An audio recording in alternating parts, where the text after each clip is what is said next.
And in today's video, we're going to be going over how to use the order book correctly when you are trading, specifically on Binance, but this can be applied to other exchanges as well. So this is going to be part of a little series we're going to do focusing on trading tips, helping you guys get better with your trades. And like I said in the first one, we're going to be covering the order book. So before we get into the topic of the video, if you guys are new to the channel, definitely consider subscribing, as we put up 1 to 2 videos a day focused on trading cryptocurrency and helping you guys become better investors. And for those of you guys who have specific questions or need help curating an investment strategy for yourself, we do offer one-on-one investment consultations to help you with anything you may need as a trader or investor. So guys, the order book is a very important tool that, at least for myself, I find very valuable when it comes to trading. So if you guys aren't familiar with the order book, specifically on Binance, you're going to want to come over here and go to the exchange. So if you don't know how to get there, just exchange and basic, and you can also view it on the advanced as well, but we're just on the basic here. So once you're over on the basic exchange, select a coin to trade.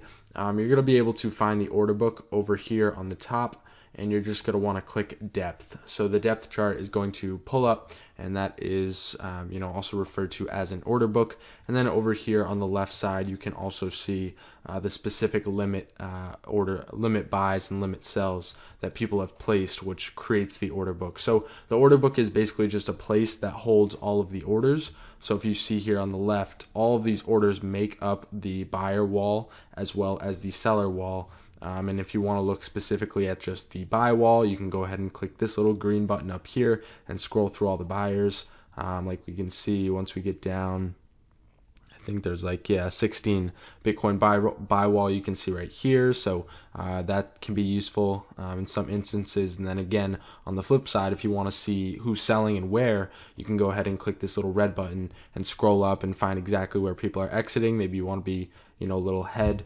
of someone that's selling. So once you figure that out, again, you come down here and you're now set, right? You know how to use the part on the left, which is where the actual limit orders are.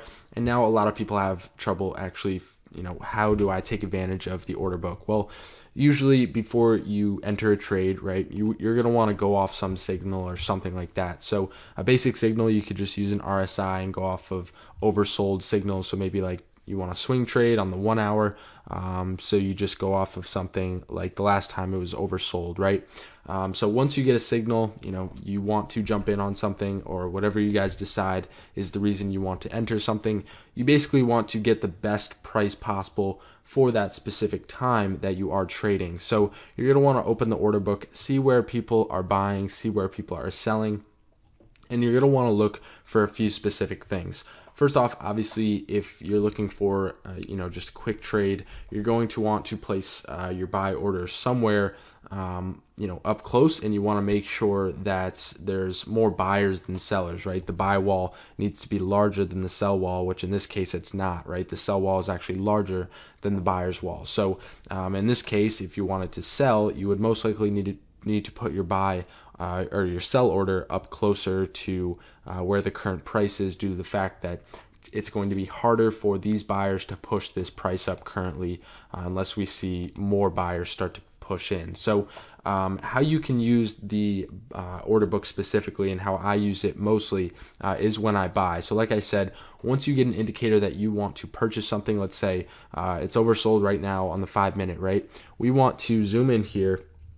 We want to figure out where is a safe place to place a buy order, so that there's going to be a line of support right under where we purchase, so that there's a higher probability that the price rises and does not break through and continue to fall past the price that we buy at, right? No one wants to buy and to be immediately at a loss. You want to buy and then hopefully be at the bottom of where it dropped down to, and then start to profit as it rises up. So you want to buy at the edge of these walls that are created. So for example, the only wall that I can really see right now is right here, to make a very clear depiction of what I'm talking about. So you can obviously use walls that are smaller, like this one right here. We can see there's 2.8 Bitcoin at price 508. So we could put our order right at 509.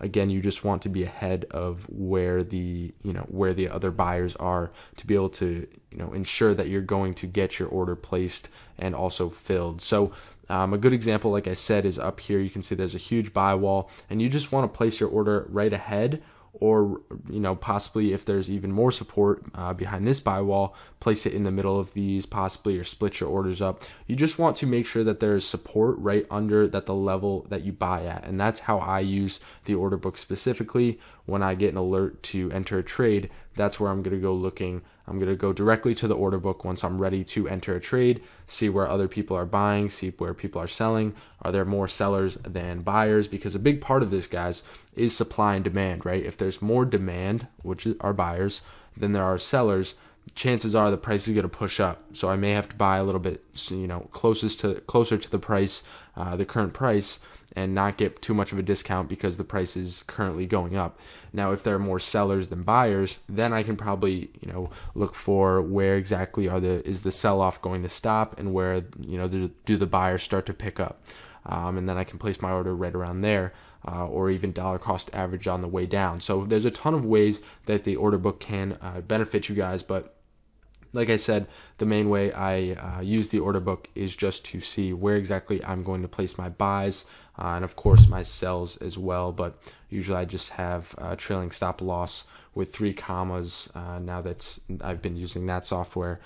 So that has worked quite well for me. So again, a lot of people were confused how the order book is used. You want to be putting your orders right ahead of a nice probability for a nice line of support. So let me just point one more example out. So you can see 2 Bitcoin, 1 Bitcoin, 2.7, 0.5, and 2.8, right? There's a good amount of support right here. So maybe we want to place in, split up our order, place some at 509 right above this order, place some at 507, some at 503 or even 505, and then maybe even 501, right? We want to always be placing orders above larger orders than ours if you can, because of the fact that chances are there's going to be a higher probability that will become a support, and that it will push up from where that price is at, as long as there's not more sellers than there are buyers. So again, hopefully this helps you guys out. If you guys have any other questions about how I use the order book, or how you guys can use the order book,